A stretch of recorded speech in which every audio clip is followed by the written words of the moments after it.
So we discussed this week the third book of Dostoevsky's Brothers Karamazov, or the Karamazov brothers, and I will not make several videos as I usually do. I will just have a general discussion about the whole book. Also, please remember to continue the more specific discussions on our forums online.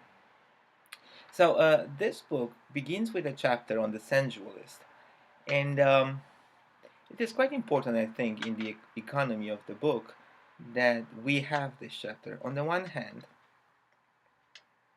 everything that takes place in the Karamazov brothers is in a small village, a peaceful village after all, one in which life just goes on every day the same way.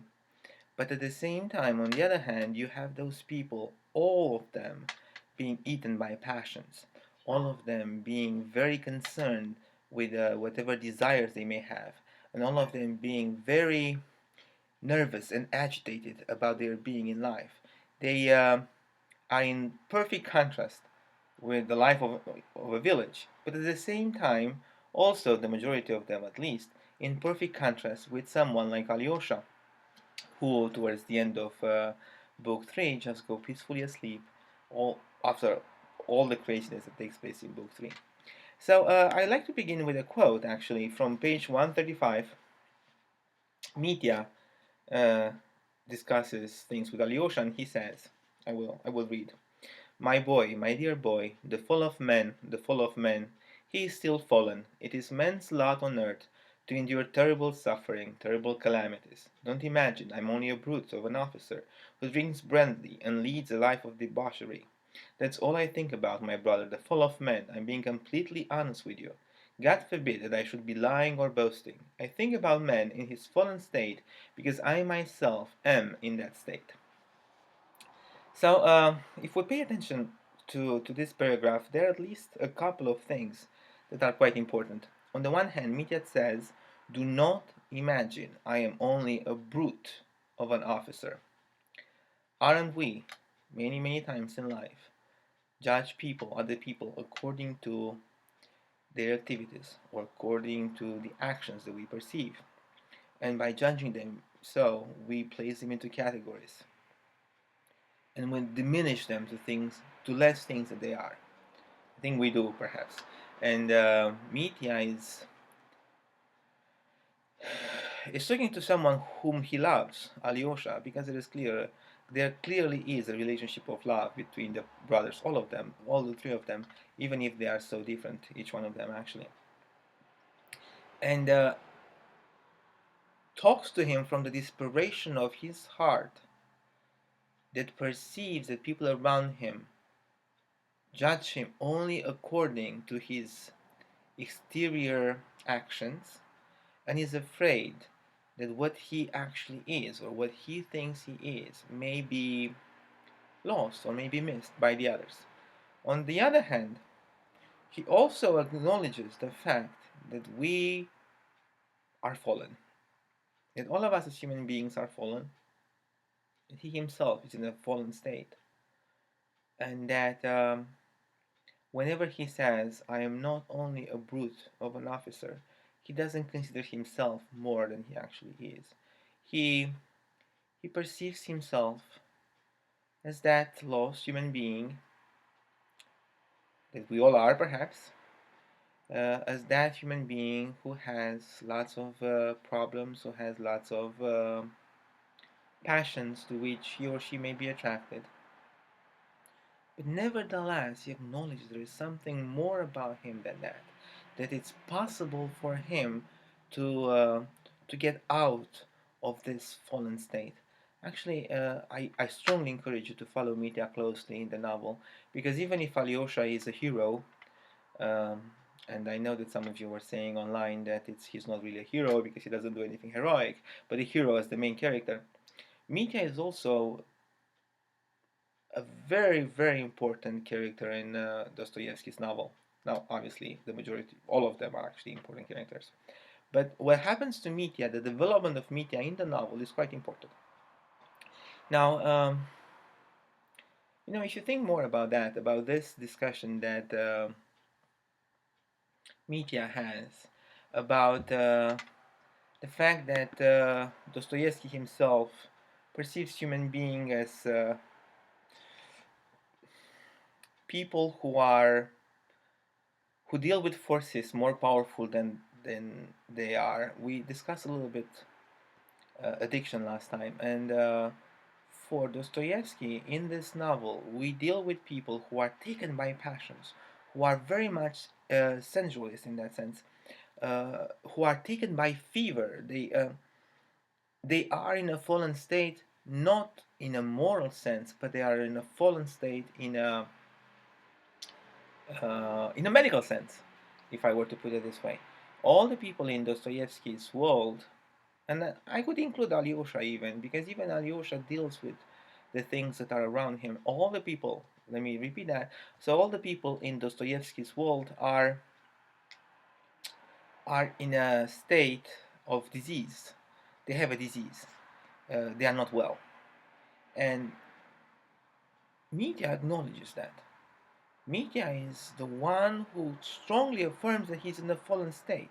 If you read what media does, if you think about how he destroyed the reputation of an officer, if you think about what he wanted to do with Katerina, you would be inclined. I'm certain that the majority of us would be inclined to judge him strongly because he's not a nice human being. But nevertheless, he is at the same time. And nevertheless, he says that being the one that I am, I'm not entitled to be this way. But nevertheless, for this moment, the moment in which I find myself, I cannot do anything about it. I am overtaken by that which becomes me, because me, and obviously there's a question: who is me? What I am as a human being, and what I am as a person. We'll discuss that later, even in more detail. But at this very moment, as I was saying, Mitya is someone who cannot deny the passion that he has. Is there then the possibility to overcome those feelings? Is there a possibility um, to not be in a state of disease, to not be in a fallen state? Are we human beings always living in a destroyed and corrupted world? Let me say a few words about Alyosha. Perhaps Alyosha is the answer here for a moment at least. So Alyosha goes around everywhere. He talks to several people during book 3. He seems to be always present for whatever needs his brothers, his father, the two women who Katerina, Katya, and Grushenka. They need from them. He's always almost eaten by the others. All the people around them are vampires, from their perspective. They suck the blood out of him. And what does he do? He's present. He responds to each one of them by being there for him or for her. He embraces them. And I know I've said it before, and I know someone mentioned that. But what does it mean to embrace someone else? Well, whenever you embrace someone else, you open your arms. And if you think about the process of opening your arms, the opening of the arms is the movement towards putting yourself on a cross. So what Alyosha does, and we talked last time a little bit about kenosis, about emptying. What Alyosha does is being present by the others by embracing the others the way that each one of them is. Mitya, the one who's a sensualist, the one who's taken by passions, by desires.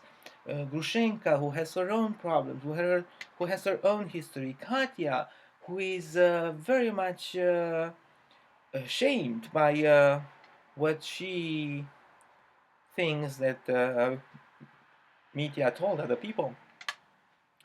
Ivan, who is looking for God, but at the same time he's not really looking because he believes there is no God.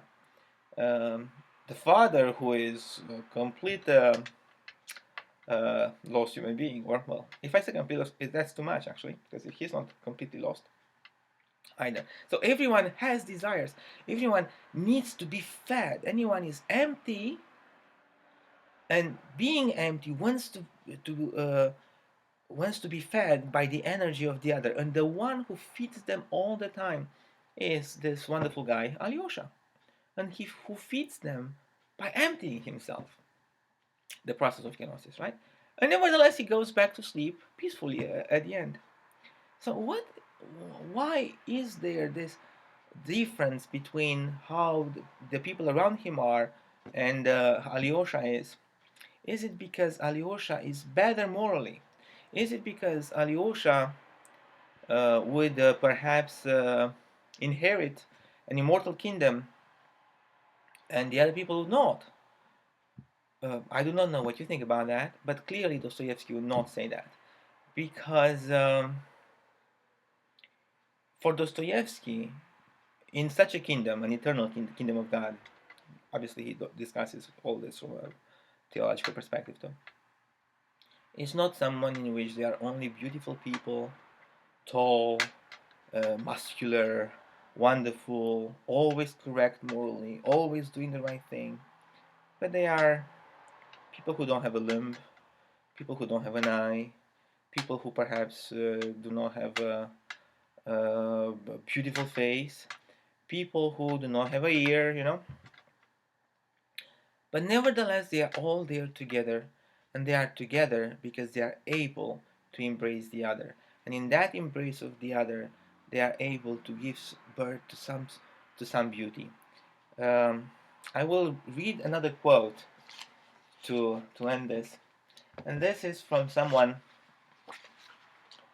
I forgot his name, Anthony Bloom. He says in a book of his something like that.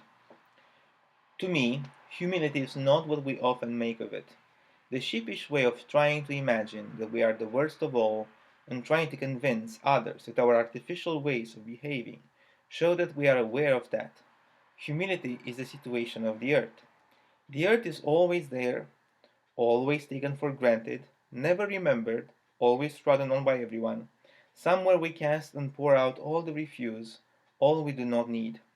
It's there, silent, and accepting everything, and in a miraculous way, making out of all the refuse new richness in spite of corruption, transforming corruption itself into a power of life and a new possibility of creativeness, open to the sunshine, open to the rain, ready to receive any seed we sow, and capable of bringing 30-fold, 60-fold, 100-fold out of every seed.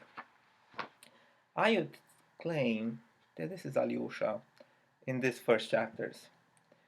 And this possibility of being bird givers of beauty, as I would like to call them, is what Alyosha does all the time. And all the other people in this beginning, in the beginning chapter, um, are striving towards that. Not necessarily, being aware of it. And even if they are not striving, we have to, I would say Dostoevsky claims, we have to remember that each one of them has the potentiality to be that.